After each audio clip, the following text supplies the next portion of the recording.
siswa Fakultas Kehutanan itu kan nggak banyak. Ya. Sehingga kita saling mengenal satu sama lain, termasuk Pak Jokowi. Jadi sejak kuliah bareng masuk nih, sampai lulus wisuda saya ikut menyaksikan.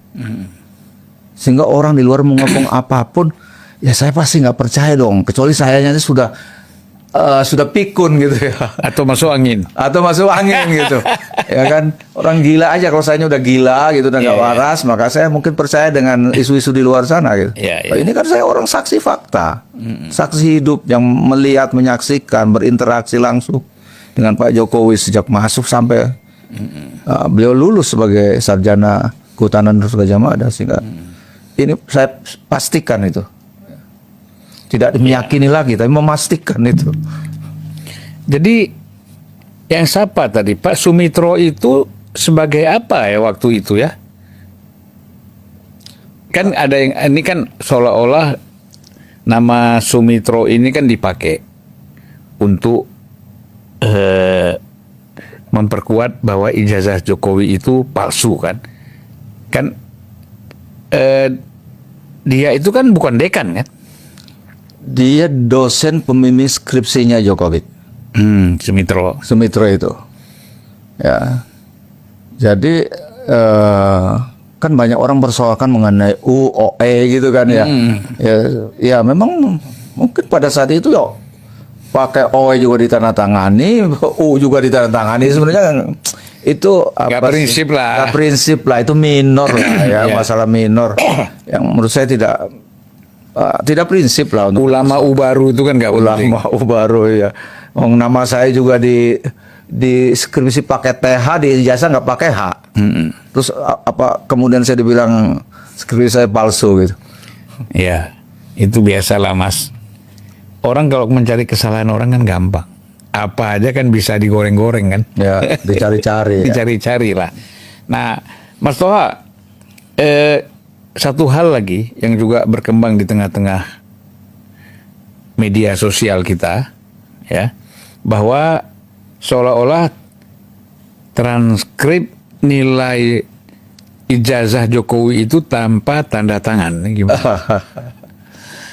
Jadi gini ya, ini mungkin orang melihatnya itu kan hanya yang hanya sepintas, ya, tidak mendalam ya.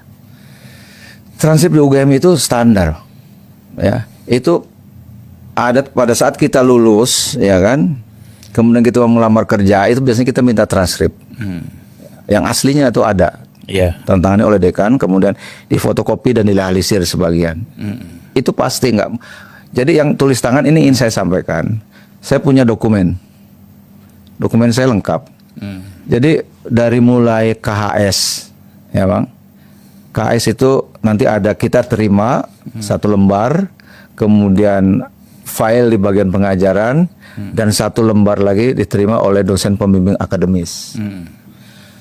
Dari KHS itu, oleh dosen pembimbing akademis itu dia punya kartu bang, saya lihat namanya daftar nilai, bentuknya kayak kertas karton tebal zaman dulu. Jadi itu dari KS itu disalin, tulis tangan tuh. Misalnya saya dapat nilai tidak lulus di semester 1, ada satu mata kuliah, dia tulis tuh.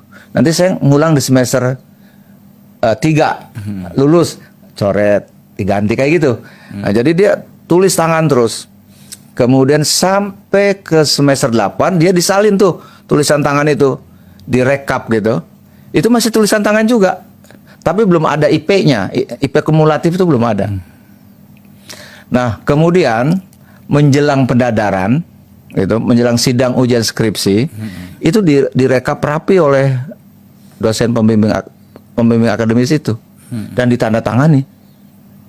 Sehingga sebenarnya yang tulis tangan itu sebenarnya itu file internal dosen pembimbing akademis sebenarnya. Iya. Ya, karena yang mahasiswa tahu itu hanya KHS dengan transkrip yang final yang dikeluarkan oleh fakultas, tantangannya oleh dekan.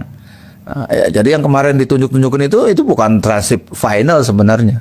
Ya, semua mahasiswa pasti punya transkrip finalnya itu. Nah, itu sehingga kalau tulis tangan itu sebenarnya mungkin karena terlalu filenya itu terlalu lengkap gitu, sehingga file-file punya